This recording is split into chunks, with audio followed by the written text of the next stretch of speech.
അധികാരത്തിലേറ്റിയ അന്നു മുതൽ V D സതീശിനെതിരെ വ്യാപകമായ ആരോപണങ്ങൾ ഉയർത്തിക്കൊണ്ടാണ് ഇടതുപക്ഷം മുന്നോട്ട് പോയത്.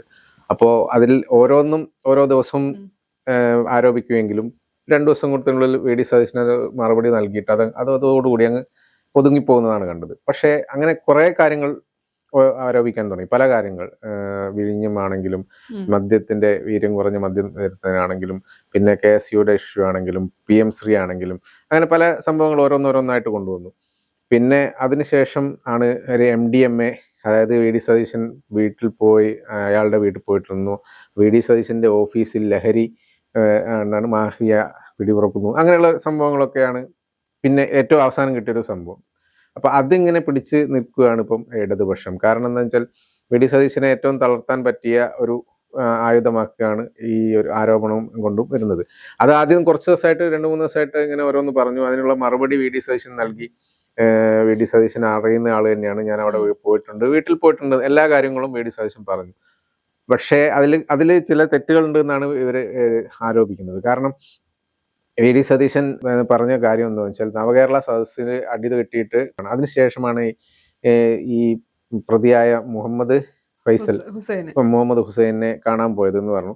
അപ്പോൾ അതിന് ശേഷമല്ല, അതിനു മുമ്പാണ് ഈ സംഭവം നടന്നത്, പോയത്. അതിന്റെ വീഡിയോസ്, നേരത്തെ ഫോട്ടോയും വീഡിയോസും ഒക്കെ ഈ ഫേസ്ബുക്കുകളിലുണ്ട് എന്ന് പറഞ്ഞിട്ടാണ് തിരിച്ചാക്രമിക്കുന്നത്. അപ്പം പ്രത്യേകിച്ച് എപ്പോഴും നുണ പറയുന്ന ആളാണ് വി ഡി സതീശൻ എന്നുള്ള ഒരു ആരോപണം. നുണേശൻ എന്നാണ് വിളിക്കുന്നത്. അതെ, അങ്ങനെ നുണേശൻ എന്ന് വിളിക്കുന്ന വി ഡി സതീശൻ പുതിയ നുണ ഓരോ ദിവസവും, എല്ലാ ബുധനാഴ്ചയും അല്ലെങ്കിൽ ക്യാബിനറ്റ് മീറ്റിംഗ് കഴിഞ്ഞിട്ട് നടത്തുന്ന പത്രസമ്മേളനത്തിൽ ഓരോ നുണ പുറത്തിറക്കുമെന്ന്, അതായത് സെക്രട്ടറി, അതായത് CPM സംസ്ഥാന സെക്രട്ടറി MV ഗോവിന്ദൻ വരെ പറഞ്ഞിട്ടുണ്ട്. ഓരോ ദിവസവും ഓരോന്നാണ്, അതായത് പറയുന്നതിൽ എന്തെങ്കിലും ഒരു നുണ ഉണ്ടാവും എന്നുള്ളതാണ് പറഞ്ഞത്. അപ്പൊ അതുകൊണ്ട് ഓരോ ദിവസവും ഓരോ ആഴ്ചയും നടത്തുന്ന പത്രസമ്മേളനത്തിൽ അല്ലെങ്കിൽ വാർത്താ സമ്മേളനത്തിലും ഈ നുണ ഉണ്ടാവും എന്നുള്ളതാണ് പറഞ്ഞു വന്നത്.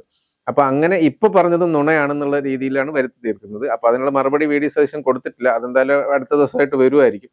ഇതിന്റെ ഇടയ്ക്ക് നമ്മൾ ആലോചിക്കുന്നത്, ഇങ്ങനെ കുറെ ആരോപണങ്ങൾ ഉന്നയിച്ചിട്ടൊന്നും വി ഡി സതീശന് ഏൽക്കുന്നില്ല. എന്ത് ആരോപണം ഉന്നയിച്ചാലും വി ഡി സതീശന് അടിച്ചൊതുക്കുന്നു, അല്ലെങ്കിൽ വെടിക്കെട്ട് മറുപടിയൊക്കെ കൊടുക്കുന്നു എന്നൊക്കെ പറഞ്ഞിട്ട് അങ്ങനെയാണ് മറുപടി നൽകുന്നത്. അതോടുകൂടി അത് ഒതുങ്ങിപ്പോകുന്നു ആരോപണം. അപ്പോൾ ഒരു രക്ഷയില്ലാതായി ഒരു ഘട്ടം എത്തിയോ എന്നുള്ള ഒരു സംശയമാണ്. കാരണം ഞാൻ പറയാൻ കാരണം എന്താ വെച്ചാൽ, ഈ ആരോപണങ്ങളും വാക്കുകളിലും ഇങ്ങനെ പത്രസമ്മേളനത്തിലൂടെ ആരോപിക്കുക അങ്ങനെയുള്ളതല്ലാതെ, അല്ലെങ്കിൽ മാധ്യമങ്ങൾക്ക് മുന്നിൽ വന്നിട്ട് ആരോപിക്കുക, അതൊക്കെ കൂടാതെ ഇതിന്റെ ഇടയ്ക്ക് മറ്റു വേറൊരു സംഭവം ഉണ്ടായിരുന്നു. കടലിന്റെ ഇഷ്യൂ ഉണ്ടായിരുന്നു. കടലിനെ മത്സ്യത്തൊഴിലാളികളെ അപമാനിച്ചു, പിന്നെ കാണാതായ മത്സ്യത്തൊഴിലാളികളെ കണ്ടെത്താനില്ല എന്നുള്ള കാര്യങ്ങളും കൂടി പറഞ്ഞിട്ടുണ്ടായിരുന്നു. അത് ഇങ്ങനെ കുറെ ആരോപണങ്ങൾ വരുന്നുണ്ട്. അന്ന് തുടങ്ങിയപ്പോൾ മുതൽ ഓരോ ദിവസവും ഓരോ ആരോപണങ്ങളാണ് വരുന്നത്. അപ്പൊ അങ്ങനെ ഈ സംഭവങ്ങൾ വന്നതിന് ശേഷം ഇപ്പോ ഒരു രക്ഷയില്ല എന്ന് തോന്നിയപ്പോൾ, അതായത് വി ഡി സതീശൻ എല്ലാ ആരോപണങ്ങൾക്കും കൃത്യമായ മറുപടി കൊടുക്കുന്നു, അതോടുകൂടി ആ ആരോപണം ഒതുങ്ങിപ്പോകുന്നു എന്ന് പറയുമ്പോൾ അതിന്റെ സമരത്തിന്റെ ഒരു മുഖം മാറ്റിയ രീതിയാണ് ഇപ്പോൾ നടക്കുന്നത് എനിക്ക് തോന്നുന്നു. കാരണം മുഖ്യമന്ത്രിയുടെ ഓഫീസിലേക്ക് SFIO DYFIO അല്ലെങ്കിൽ ഇടതുപക്ഷ സംഘടന എല്ലാം കൂടി മാർച്ച് നടത്തുന്നു, ജലപീരങ്കി ഉപയോഗിക്കുന്നു. വളരെ ശക്തമായ അക്രമാസക്തമായിട്ടില്ല എങ്കിലും ആ ഒരു രീതിയിലാണ് മാർച്ച് നടന്നത്. ഇപ്പോൾ വർഷങ്ങളായിട്ട് കാണാതിരുന്ന പ്രതിപക്ഷത്തിന്റെ, അല്ലെങ്കിൽ SFIയുടെയും DYFIയുടെയും ഒക്കെ സമരം വീണ്ടും, CPMന്റെ ഒക്കെ സമരം വീണ്ടും കണ്ടു തുടങ്ങിയിരിക്കുന്നു. പിന്നെ അതിന്റെ ഒരു മുഖം വളരെ കാലത്തിന് ശേഷമാണ് നമ്മളിപ്പോൾ കാണുന്നതെന്ന് തോന്നുന്നു. അതുകൂടാതെ വേറെ മറ്റു പല, പിന്നെ തിരുവനന്തപുരത്ത് സമരം നടത്തുന്നു. ഇങ്ങനെ വീണ്ടും സമരത്തിന്റെ ഒരു കാലഘട്ടത്തിലേക്ക് പോകുന്നു. സമരത്തിന്റെ മുഖം മാറ്റി വി ഡി സതീശനെ താറടിക്കാനുള്ള ശ്രമം, അല്ലെങ്കിൽ എന്താണ് വി ഡി സതീശൻ ചെയ്തത് തെറ്റാണെന്നുള്ള രീതിയിൽ തീർക്കാനുള്ള ശ്രമം നടക്കുന്നുണ്ടോ എന്നാണോ സംശയം? അല്ല, ഇപ്പോ സമരം എന്തായാലും ഉണ്ടാകുമെന്ന് എല്ലാവർക്കും അറിയാമായിരുന്നു. 10 വർഷം അധികാരത്തിലിരുന്ന ഒരു പാർട്ടി പ്രതിപക്ഷത്തേക്ക് പോകുമ്പോൾ, പ്രത്യേകിച്ച് ഇടതുമുന്നണിയാണ് ഇപ്പോൾ പ്രതിപക്ഷത്തിരിക്കുന്നത്. നമ്മൾ സാധാരണ കോൺഗ്രസിനെയും CPMനെയും തമ്മിൽ താരതമ്യം ചെയ്യുമ്പോൾ, അല്ലെങ്കിൽ LDFനെയും UDFനെയും താരതമ്യം ചെയ്യുമ്പോൾ പറയുന്ന 2 കാര്യത്തിലൊന്ന് ജനാധിപത്യ പാർട്ടിയും കേഡർ പാർട്ടിയും, മറ്റൊന്ന് കോൺഗ്രസിന്റെയും UDFന്റെയും സമരങ്ങൾ എന്ന് പറയുന്നത് അത്ര ഭയപ്പെടേണ്ട കാര്യമില്ല. അവരങ്ങനെ അക്രമങ്ങളിലേക്കൊന്നും പോകുന്ന രീതിയിൽ വളരെ കുറവാണെന്നാണ്. എന്നാൽ തിരിച്ച് CPMന്റെയും LDFന്റെയും സമരങ്ങൾ നമ്മൾ വിലയിരുത്തുന്നത് എപ്പോഴും അക്രമസക്തമാകുന്ന, അല്ലെങ്കിൽ വലിയ രീതിയിലുള്ള ആക്രമണങ്ങളിലേക്കൊക്കെ പോകുന്ന സമരങ്ങളാണ്.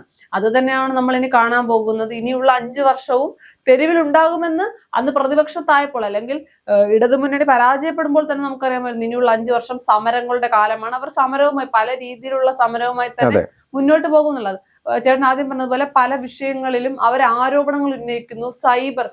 സമരങ്ങളിൽ നിന്നൊക്കെ മാറി സൈബർ ഇടങ്ങളിൽ വലിയ രീതിയിൽ വി.ഡി. സതീശൻ എന്ന മുഖ്യമന്ത്രിക്കെതിരെ സംസാരിക്കുന്നു, ആഭ്യന്തര വകുപ്പ് മന്ത്രിക്കെതിരെ സംസാരിക്കുന്നു, കോൺഗ്രസ് പാർട്ടിക്കെതിരെ, സർക്കാരിനെതിരെ സംസാരിക്കുമ്പോൾ അതൊന്നും തന്നെ ഫലം കാണുന്നില്ല. പിണറായി വിജയൻ ഉണ്ടായിരുന്നെങ്കിൽ എന്ന് പറയുന്ന രീതിയിലേക്ക് കാര്യങ്ങളെ കൊണ്ടുവരാൻ ശ്രമിക്കുമ്പോൾ പോലും അതെല്ലാം തിരിച്ചടിയാണാകുന്നത്. അങ്ങനെ ആയിരിക്കണം CPM വിചാരിക്കുന്നത്. പഴയ ശൈലി, CPMന്റെ പഴയ ശൈലിയാണ് സമരങ്ങൾ എന്ന് പറയുന്നത്. ശക്തമായ സമരങ്ങളുമായി തെരുവിലേക്ക് ഇറങ്ങാം, ശക്തമായ സമരങ്ങൾ നടത്തേണ്ട സമയമായിരിക്കുന്നു. അല്ല, ഈ സമരങ്ങൾ ശക്തമാവുന്നതിന് കൂടെ വേറൊരു കാര്യം കൂടി വരുന്നുണ്ട്. കാരണം അക്രമാസക്തമായ സമരം മാറിക്കഴിഞ്ഞാൽ സ്വാഭാവികമായിട്ടും പോലീസ് ഇടപെടും, അത് കൂടുതൽ പ്രശ്നങ്ങളിലേക്ക് നീങ്ങുകയുള്ളൂ. ഇതിൽ എന്തെങ്കിലും ഒരാൾക്ക് എന്തെങ്കിലും സംഭവിച്ചു കഴിഞ്ഞാൽ പിന്നെ കാര്യങ്ങളുടെ ഗൗരവം മാറി, കഥ മാറി, പിന്നെ വരുന്നത് വേറെ രീതിയിലായിരിക്കും. ആ ഒരു രീതിയിലേക്ക് അക്രമം അഴിച്ചുവിടാനുള്ള ഒരു ശ്രമം നടക്കുന്നുണ്ടോ എന്നുള്ളതാണ്. കാരണം ഇത്രയും താഴ്ന്നു നിൽക്കുകയാണ് ഇപ്പം. കാരണം തോറ്റതിന്റെ പരാജയത്തിന്റെ വളരെയേറെ വേദന, അല്ലെങ്കിൽ എന്താ പറയാ, ഇതിൽ നിന്ന് ഒന്ന് കയറി വരാൻ എന്തെങ്കിലും ഒരു മാർഗം ചെയ്തേ പറ്റുള്ളൂ. ഇപ്പൊ 3 മാസമായിട്ട് പലതും ശ്രമിച്ചു നോക്കിയിട്ടും നടക്കുന്നില്ല. അപ്പൊ ഇനി എന്തായാലും എന്തെങ്കിലുമൊക്കെ കാണിച്ച് ഒന്ന് ഉയർന്നു വരേണ്ടത് ഇവർക്ക് അത്യാവശ്യമായിട്ട് മാറിയിട്ടില്ലേ?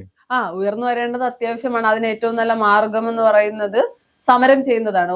അതിപ്പം SFI ആയാലും DYFI ആയാലും പഴയ പോലെയല്ല. CPMന്റെ അകത്തുള്ള ഐക്യമൊക്കെ നഷ്ടപ്പെട്ടു. CPMന്റെ അകത്ത് അങ്ങോട്ടും ഇങ്ങോട്ടും 2 ചേരിയാകുന്നു, ഗ്രൂപ്പുകൾ ഉണ്ടാകുന്നു.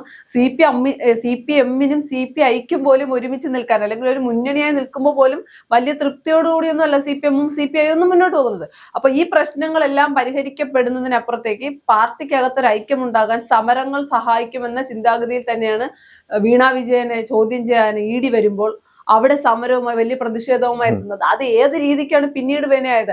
ആദ്യം ചിന്തിച്ചത് അതിനെ എങ്ങനെ രാഷ്ട്രീയമായി ഉപയോഗിക്കാം, CPMൽ ഇതുവരെ ഇല്ലാത്തൊരു ഐക്യം കൊണ്ടുവരാൻ വേണ്ടി അവർ സമരങ്ങളുമായി രംഗത്ത് വന്നു. പക്ഷെ അത് പിന്നീട് തിരിച്ചടി ഉണ്ടാവുകയാണ് ചെയ്തത്. ഇപ്പൊ എല്ലാ സമരങ്ങളും തിരിച്ചടി ഉണ്ടാകുമെന്നൊന്നും ഞാൻ പറയുന്നില്ല. ജനാധിപത്യ രീതിയിൽ സമരം ചെയ്യാനുള്ള അവകാശം എല്ലാവർക്കും ഉണ്ട്.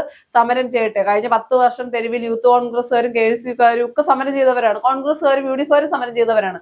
അതുപോലെ തന്നെ ജനാധിപത്യ രീതിയിൽ ഇടതുമുന്നണിക്കും BJPക്കും ഒക്കെ സംസ്ഥാനത്ത് സമരം ചെയ്യാനുണ്ട്. എന്തായാലും CJPയോട് കേന്ദ്ര സർക്കാർ ചെയ്ത പോലെ ഒരു നിലപാടൊന്നും കേരള സർക്കാർ എടുക്കില്ല എന്നാണ് എന്റെ വിശ്വാസം. കാര്യം അത്രത്തോളം ജനാധിപത്യ മൂല്യങ്ങളെയൊക്കെ ചവിട്ടി അരയ്ക്കാൻ കേരളത്തിലെ സർക്കാർ, പ്രത്യേകിച്ച് പുതിയ സർക്കാർ, 10 വർഷം പ്രതിപക്ഷം തരുന്ന സർക്കാർ തുനിയുമെന്ന് ഞാൻ വിശ്വസിക്കുന്നില്ല. പിന്നെ സമരം ചെയ്യുമ്പോൾ അത് ഇവർ പറയുന്ന ഒരു ആരോപണങ്ങളും ഇതുവരെയും സത്യത്തിൽ വി ഡി സതീശനെ ഏറ്റിട്ടില്ല. ഇനി സമരം ചെയ്താൽ വി ഡി സതീശനെ ഏൽക്കുമോ എന്നാണ് ഇവർ നോക്കുന്നത്. ഇപ്പൊ കഴിഞ്ഞ ദിവസം തന്നെ ചേട്ടൻ പറഞ്ഞത് കേരള സർവകലാശാലയുമായി ബന്ധപ്പെട്ട ഒരു സമരത്തിൽ, SFIയുടെ സമരത്തിൽ പോലീസുകാരോട് വളരെ കയർത്തുകൊണ്ട് സംസാരിക്കുന്നു. പെൺകുട്ടികളെ പോടി എന്ന് വിളിച്ചു എന്ന് പറഞ്ഞാണ് അവർ കയർക്കുന്നത്. സമരമുഖത്ത് അല്ലെങ്കിൽ സമരം ചെയ്യുന്ന സമരത്തിന്റെ ഒരു സ്വഭാവം മാറുന്നത് നമ്മൾ ഈ സമരങ്ങളിലൊക്കെ കാണുന്നുണ്ട്. പോലീസുകാരോട് വളരെ മനഃപൂർവ്വം ഇഷ്യൂ ഉണ്ടാക്കാൻ വേണ്ടി ചെയ്യുന്ന പോലെയാണ്. പക്ഷെ ആ പോലീസുകാരൻ വളരെ കൃത്യമായി തന്നെ ശാന്തനാവും, ഞാൻ പറയട്ടെ എന്ന് പറഞ്ഞ കാര്യങ്ങൾ ക്ലിയർ ചെയ്യുന്നുണ്ട്. അത് കേരള പോലീസിന്റെ കഴിവാണ്. എപ്പോഴും അവർ അത്രയും സമാധാനത്തോടുകൂടി കാര്യങ്ങളൊന്നും ക്ലിയർ ചെയ്യാൻ നിൽക്കുന്നില്ല. പിന്നെ പോടി എന്ന് വിളിച്ചത് ഒരു സ്ത്രീ അല്ലെങ്കിൽ പോലീസുകാർ സമരം ചെയ്തവരെ പോടി എന്ന് വിളിക്കുന്നതൊന്നും ശരിയാന്ന അഭിപ്രായമൊന്നും എനിക്കില്ല. അങ്ങനെ വിളിച്ചിട്ടുണ്ടെങ്കിൽ അത് തെറ്റ് തന്നെയാണ്. എടി പോടി എന്നൊന്നും വിളിക്കേണ്ട ആവശ്യമില്ല. പക്ഷെ ഈ പറയുന്ന SFIക്കാർ ചിന്തിക്കണം, തന്തയില്ലാത്ത കൊച്ചിനെ ഉണ്ടാക്കുമെന്ന് സമരമുഖത്ത് പറഞ്ഞ ആളുകളാണ് ഈ പോടി എന്ന് വിളിക്കുമ്പോൾ വലിയ രീതിയിൽ വേദനയായി അല്ലെങ്കിൽ വലിയ രീതിയിൽ അതിനെ എടുത്തുകൊണ്ട് സംസാരിക്കുന്നത്. അപ്പൊ അവര് മുമ്പ് പറഞ്ഞ കാര്യങ്ങളും ചെയ്ത കാര്യങ്ങളും ഒക്കെ ജനങ്ങൾ നോക്കി കാണുന്നുണ്ട്. അതൊക്കെ അനുസരിച്ച് അല്ലെങ്കിൽ അതൊക്കെ മനസ്സിൽ വെച്ചിട്ട് വേണം സംസാരിക്കാൻ. സമരം ചെയ്യുന്നതിൽ പ്രശ്നമില്ല. പോലീസുകാരെ പ്രൊവോക്ക് ചെയ്യാനും അനാവശ്യമായിട്ടുള്ള പ്രശ്നങ്ങൾ ഉണ്ടാക്കാനും ശ്രമിക്കാതിരിക്കുന്നതാണ് എപ്പോഴും SFIക്കാർക്ക് നല്ലത്. പിന്നെ പോലീസുകാരോട് MLA കോട്ടേഴ്സ് അടിച്ചു തകർക്കുമെന്നാണ് പറയുന്നത്. അല്ല, MLA കോട്ടേഴ്സ് അടിച്ചു തകർക്കും എന്ന് പറയുന്നതിനടുത്തുള്ള ലോജിക്ക് എനിക്ക് മനസ്സിലാകുന്നില്ല. എന്തായാലും നമുക്കറിയാം, കോൺഗ്രസിന്റെ സമരം പോലെ അല്ലെങ്കിൽ യൂത്ത് കോൺഗ്രസിന്റെയും KSUവിന്റെ സമരം പോലെ അല്ല SFIയുടെ സമരം എന്ന് പറയുന്നത്. പൊതുമുതലടക്കം എല്ലാം അടിച്ചു നശിപ്പിക്കും എന്നുള്ള കാര്യത്തിൽ യാതൊരു സംശയവുമില്ല. എന്ന് വെച്ച് ഇവർ പറയുകയാണ് പോലീസുകാരോട് MLA കോട്ടേഴ്സ് അങ്ങനെ പൊതുമുതൽ അടിച്ചു നശിപ്പിക്കും എന്തായാലും പോലീസ് എന്തായാലും നോക്കി നിൽക്കുന്നത് എനിക്ക് തോന്നുന്നില്ല. കാരണം ഇത്തവണ ആഭ്യന്തരമന്ത്രിയായിട്ട് രമേശ് ചെന്നിത്തല വന്നപ്പോൾ മുതൽ വളരെ കൃത്യമായിട്ടും വ്യക്തമായിട്ടുമാണ് കാര്യങ്ങൾ നീങ്ങുന്നത്. ഒരു പദ്ധതി നടപ്പിലാക്കുന്നുണ്ടെങ്കിൽ, തൂഫാൻ നടപ്പിലാക്കുന്നുണ്ടെങ്കിൽ എന്തോരം കൃത്യമായിട്ട്, അല്ലാതെ കുഴപ്പം പരിപാടിയൊന്നുമല്ല. പേരിനൊരു പദ്ധതി പ്രഖ്യാപിക്കുന്നു, എന്തെങ്കിലും കാട്ടിക്കൂട്ടുന്നു, ആ പരിപാടിയല്ല നടക്കുന്നത്. ആഭ്യന്തരമന്ത്രിയും ആഭ്യന്തര വകുപ്പും വളരെ കൃത്യമായിട്ടാണ് പോകുന്നത്. അങ്ങനെ ഉണ്ടാകുന്ന സാഹചര്യത്തിൽ പൊതുമുതൽ നശിപ്പിച്ച് കഴിഞ്ഞാൽ അല്ലെങ്കിൽ അങ്ങനെ എന്തെങ്കിലും സംഭവം ഉണ്ടായി കഴിഞ്ഞാൽ ശക്തമായ നടപടി എടുക്കുന്നതാണ് എനിക്ക് തോന്നുന്നത്. കാരണം എന്തായാലും വെറുതെ ഇരിക്കുന്ന തോന്നില്ല. അത് പ്രത്യേകം മുന്നറിയിപ്പ് ആദ്യം തന്നെ നൽകുന്നുണ്ട്. അവര് വെല്ലുവിളിക്കാണ് MLA കോട്ടേഴ്സ് അടിച്ചു തീർക്കും. ഈ MLA കോട്ടേഴ്സ് അടിച്ചു തീർക്കാൻ ഇവര് പറയുന്ന പോലെ എളുപ്പമാണോ? പിന്നെ ഒരു കാര്യമുണ്ട്, ഒരു കാര്യം ചിന്തിക്കണം. SFIക്കാർ സമരത്തിന് ഇറങ്ങുമ്പോൾ കഴിഞ്ഞ 10 വർഷമായി എല്ലാവിധ പിന്തുണയും പോലീസിന്റെ ഭാഗത്ത് നിന്ന് കിട്ടി. കേരള സർവകലാശാലയിൽ സമരം ചെയ്യുമ്പോൾ പോലീസുകാർ പിടിച്ചു കയറ്റിയ ദൃശ്യങ്ങൾ വരെ നമ്മൾ കണ്ടതാണ്. അവിടെ നിന്ന് മാറി, ഭരണം മാറി, പഴയ പോലെ ഒരു ആനുകൂല്യവും പോലീസുകാരുടെ കയ്യിൽ നിന്ന് കിട്ടില്ല. പിന്നെ തല്ലി, പിന്നെ അടി കൊണ്ടു, തല്ലി, ടിയർ ഗ്യാസ് എറിഞ്ഞു, ഇതൊന്നും പറഞ്ഞിട്ട് ഒരു കാര്യം ഉണ്ടാവില്ല. കാര്യം ഇത്രയും നാൾ 10 വർഷം കിട്ടിയ ഒരു ആനുകൂല്യം ഇവർക്ക് ഇനി കിട്ടാൻ പോകുന്നില്ല. അത് ഇവർ മനസ്സിലാക്കണം. പോലീസുകാരുടെ ഭാഗത്ത് നിന്ന് അവരെ അങ്ങോട്ട് ചൊറിയാൻ പോയാൽ അവർ തിരിച്ച് മാന്തും എന്നുള്ള കാര്യത്തിൽ യാതൊരു സംശയവുമില്ല. പിന്നെ തല്ല് കിട്ടിയതിനു ശേഷം എന്തായാലും ഞാൻ വിശ്വസിക്കുന്നില്ല, പണ്ട് നവകേരള സദസ്സിന്റെ ഇടയിൽ അടി കിട്ടിയപ്പോൾ രക്ഷാപ്രവർത്തനം എന്ന് പറഞ്ഞതുപോലെ ഒന്നും സർക്കാർ ന്യായീകരിക്കില്ല. പക്ഷേ വെറുതെ പോലീസുകാരെ ചെന്ന് ചൊറിയാൻ പോവുകയാണെങ്കിൽ അടി കിട്ടും എന്നുള്ള കാര്യത്തിൽ യാതൊരു സംശയമില്ല. പിന്നെ വെല്ലുവിളികളൊക്കെ എന്തിനാണ്?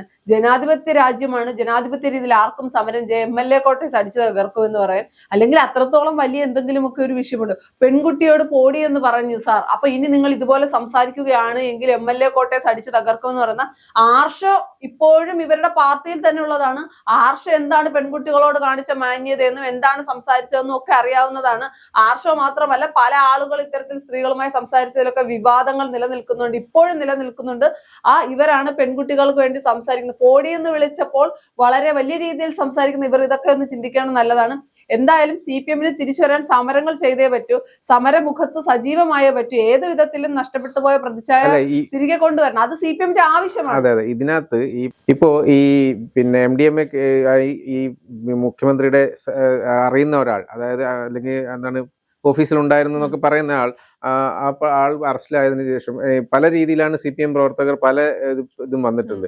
ഇപ്പം ബാലൻ പറഞ്ഞൊരു മറുപടി ഉണ്ട്. ബാലൻ പറഞ്ഞത് കൃത്യമായിട്ട് പറഞ്ഞിട്ടുണ്ട്, തൂഫാൻ വളരെ നല്ല രീതിയിൽ പോകുന്നു, ആളുകളെ ആരാണെന്ന് നോക്കാതെ നടപടി എടുക്കുന്നു എന്നുള്ള ഒരു സംഭവം പറഞ്ഞല്ലോ. അതുപോലെ അതേ സമയത്ത് മറ്റേ VN വാസവൻ പറഞ്ഞിരിക്കുന്നത് പൂക്കി ചിരിയിൽ നിന്ന് പൂക്കിപ്പൊടിയിലേക്ക് മാറി ഈ സതീശന്റെ രീതി എന്ന് പറയുന്നു. ഇങ്ങനെയൊക്കെയാണ് പറയുന്നത്. ഇതൊരു വിസ്മയമാണ്. ഞാൻ പറയുന്നത് തൂഫാനുമായി ബന്ധപ്പെട്ട് ബാക്കി കാര്യങ്ങളെ രാഷ്ട്രീയമായി വിമർശിക്കാം, എല്ലാം ചെയ്യാം. കേരളത്തിന് ഏറ്റവും അത്യാവശ്യപ്പെട്ട നല്ല റോഡുകൾ വേണം, വികസനം വേണമെന്ന് പറയുമ്പോൾ അതിനപ്പുറത്തേക്ക് വേണ്ടത് ഓപ്പറേഷൻ തൂഫാൻ പോലെ ഒരു പദ്ധതിയാണ്. യുവാക്കളെ സംരക്ഷിക്കണം, യുവാക്കളെ നിലനിർത്തണം. ഒന്നാമത്തെ കാര്യം, നമ്മുടെ രാജ്യത്ത് യുവാക്കൾ ആരും നിൽക്കാൻ ആഗ്രഹിക്കുന്നില്ല. പിന്നെ നിൽക്കുന്നവരെല്ലാം ലഹരിക്ക് അടിമയാകുന്ന ഒരു സാഹചര്യമുണ്ട്. അതിൽ നിന്ന് മാറാൻ വേണ്ടിയിട്ടാണ് സർക്കാർ മുന്നോട്ടെടുക്കുന്നത്. അപ്പോൾ ബാലൻ എടുക്കുന്ന നിലപാട് കാര്യം അദ്ദേഹം പറയുന്നുണ്ട്, പോലീസ് സേനയ്ക്കുള്ളിൽ നിന്ന് തന്നെ ഇത് ചിലപ്പോൾ ഇല്ലാതാക്കാനുള്ള ശ്രമങ്ങൾ ഉണ്ടാകാനുള്ള സാധ്യതയുണ്ട്. അത്തരം കാര്യങ്ങൾ നമ്മളെ ഒരു സർക്കാർ, പ്രതിപക്ഷം എന്ന് പറയുന്നത് എല്ലാ കാര്യങ്ങളെയും വിമർശിക്കുന്നതല്ല. നല്ല പ്രതിപക്ഷം നല്ല കാര്യങ്ങൾ ചെയ്താൽ അത് അംഗീകരിക്കണം, സപ്പോർട്ട് ചെയ്യണം. കാര്യം അതോടുകൂടി കേൾക്കുന്ന ആൾക്കാർക്കും ബാലനോട് ഒരു കാര്യം അദ്ദേഹം പറയുന്നത് ജനങ്ങൾ ആഗ്രഹിക്കുന്ന കാര്യങ്ങളാണ്. എല്ലാ നല്ല പദ്ധതികളെയും പ്രതിപക്ഷത്തിരിക്കുമ്പോൾ ഞങ്ങൾ പ്രതിപക്ഷത്താണ്. പ്രതിപക്ഷത്തിന്റെ ധർമ്മം എന്ന് പറഞ്ഞാൽ സർക്കാർ ചെയ്യുന്ന ഏത് കാര്യത്തെ എതിർക്കുക എന്നല്ല, നല്ല കാര്യങ്ങളെ അംഗീകരിക്കുകയും സപ്പോർട്ട് ചെയ്യുകയും വേണം. അല്ലെങ്കിൽ ഇപ്പോൾ ഉണ്ടായതിനേക്കാൾ വലിയ ദയനീയ അവസ്ഥയിൽ തന്നെയായിരിക്കും CPM ഇനിയും മുന്നോട്ട് പോകാൻ പോകുന്നത്.